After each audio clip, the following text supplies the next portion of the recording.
এটা হচ্ছে ইলোরা গুহার এন্ট্রান্স। এখান থেকে শুরু, একদম সোজা রথের আকৃতিতে এই মন্দিরটা তৈরি করা হয়েছে। এখানে একটা স্তম্ভ রয়েছে, ঠিক ওর উল্টো দিকেও একটা স্তম্ভ আছে।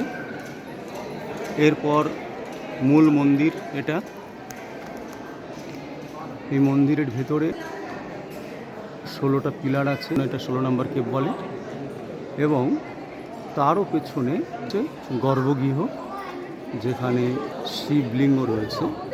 আর সেই শিবলিঙ্গের চারপাশে শক্তি মন্দির রয়েছে। সেই মন্দিরগুলোর মাথাতে নর্থ, সাউথ, ইস্ট, ওয়েস্ট চিহ্ন করা আছে।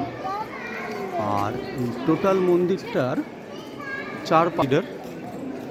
সেই করিডরগুলোতে মোট 90টি মূর্তি খোদাই করে তৈরি করা হয়েছে। ব্রহ্মা, বিষ্ণু, মহেশ্বর থেকে আরম্ভ করে শিব, পার্বতী, রাবণের যে শিবকে সন্তুষ্ট করবার জন্য যে যজ্ঞ করেছিলেন সেগুলো।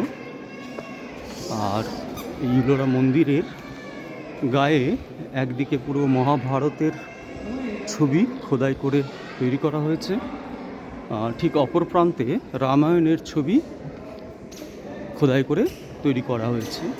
এই যে আমি যে করিডরগুলোর কথা বলছিলাম, এই পিলারগুলো দেওয়া। আর এই করিডর 90টা মূর্তি এখানে তৈরি করা হয়েছে।